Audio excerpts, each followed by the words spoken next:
الرحمن الرحیم گزشتہ سے پیوستہ علی نے اسے کندھے سے پکڑ کر اٹھا لیا اور خیمے سے باہر لے گیا۔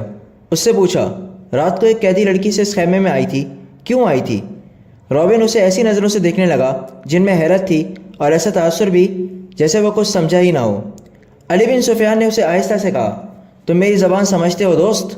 میں تمہاری زبان سمجھتا ہوں، بول سکتا ہوں، لیکن تمہیں میری زبان میں جواب دینا ہوگا۔ روبن اس کا منہ دیکھتا رہا۔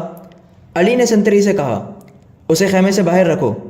علی بن سفیان خیمے کے اندر چلا گیا اور قیدیوں سے ان کی زبان نے پوچھا، رات کو لڑکی اس خیمے میں کتنی دیر رہی تھی؟ اپنے آپ کو اذیت میں نہ ڈالو۔ سب چپ رہے، مگر ایک اور دھمکی سے ایک زخمی نے بتا دیا کہ لڑکی خیمے میں آئی تھی اور روبن کے پاس لیٹی رہی تھی۔ یہ زخمی سمندر میں چلتے جہاز سے کودا تھا۔ اس نے آگ کا بھی اور پانی کا بھی قہر دیکھا تھا۔ وہ اتنا زخمی نہیں تھا جتنا خوف زدہ تھا۔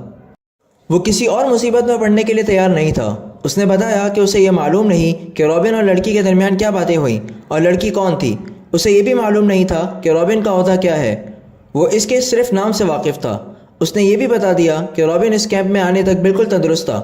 یہاں آ کر وہ اس طرح کرانے لگا جیسے اسے اچانک کسی بیماری کا دورہ پڑ گیا ہو۔ علی بن سفیان ایک محافظ کی رہنمائی میں اس 5 آدمیوں کو دیکھنے چلا گیا جو تاجروں کے بحروب میں کچھ دور خیمہ زن تھے۔ محافظوں نے انہیں الگ بٹھا رکھا تھا۔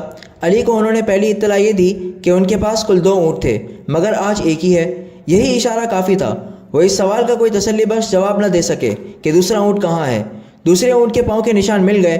علی بن سفیان نے انہیں کہا، تمہارا جرم معمولی چوری چکاری نہیں ہے، تم ایک پوری سلطنت اور اس کی تمام تر آبادی کے لیے خطرہ ہو، اس لیے میں تم پر ذرہ بر رحم نہیں کروں گا۔ کیا تم تاجر ہو؟ ہاں، سب نے سر ہلا کر کہا، ہم تاجر ہیں جناب، ہم بے گناہ ہیں۔ علی بن سفیان نے کہا، اپنے ہاتھوں کی الٹی طرف میرے سامنے کرو۔ 5 نے ہاتھ آگے کر دیے۔ علی نے سب کے ہاتھ انگوٹھے اور شہادت کی انگلی کے درمیانی جگہ کو دیکھا اور ایک آدمی کو کلائی سے پکڑ کر گھسیٹ لیا۔ اسے کہا، کمان اور ترکش کہاں چھپا رکھی ہے؟ اس آدمی نے معصوم بننے کی بہت کوشش کی۔ علی نے سلطان ایوبی کے ایک محافظ کو اپنے پاس بلا کر اس کے بائیں ہاتھ کی الٹی طرف اسے دکھائی۔ اس کے انگوٹھے کی الٹی طرف اس جگہ جہاں انگوٹھا ہتھیلی کے ساتھ ملتا ہے، یعنی جہاں جوڑ ہوتا ہے، وہاں ایک نشان تھا۔ ایسا نشان اس آدمی کے انگوٹھے کے جوڑ پر بھی تھا۔ علی نے اسے اپنے محافظ کے متعلق بتایا، یہ سلطان کا بہترین تیر انداز ہے اور یہ نشان اس کا ثبوت ہے کہ یہ تیر انداز ہے۔ اس کے انگوٹھے کی الٹی طرف ایک مدھم سا نشان تھا جسے وہاں بار بار کوئی چیز رگڑی جاتی رہی ہو۔ یہ تیروں کی رگڑ کے نشان تھے۔ تیر دائیں ہاتھ سے پکڑا جاتا ہے، کمان بائیں ہاتھ سے پکڑی جاتی ہے۔ تیر کا اگلا حصہ بائیں ہاتھ کے انگوٹھے پر ہوتا ہے اور جب تیر کمان سے نکلتا ہے تو انگوٹھے پر رگڑ کھا جاتا ہے۔